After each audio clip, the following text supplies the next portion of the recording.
Film style रे अपराधी को धरिला बंरपाल पुलिस। जिल्ला में शांति कायम करिबा पई जिला पुलिस विभागर बड़ सफलता। अनुगुल जिला बंरपाल पुलिस मार्च 10 तारिख में विश्वस्त सूत्ररू सूचना पाइथिले कि 5 ରୁ 6 जन व्यक्ति एकाठी होई फारसा तेलंगा काती इत्यादि धरी टेंटोई रेलवे लेवल क्रॉसिंग निकटरे तालचेर एफसीआई रास्ता रे जाउतबा गाड़ीर ड्राइवर मानक ठारू डकायती करबाकू योजना करुथिले।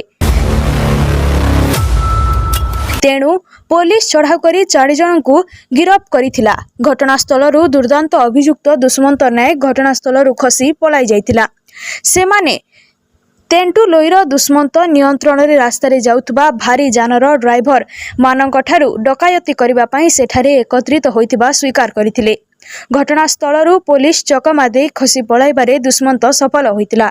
सुब्रत नायक, प्रीतम नायक, सुब्रत नायक, शिवानंद नायक कोर्ट चालान कराइथिले। जिले में पुलिस निद हजाइथिबा फेरार अभियुक्त दुष्मंत नाम राज्यर विभिन्न जिले में प्राय 14टी केस रे लिप्त रहिथिला।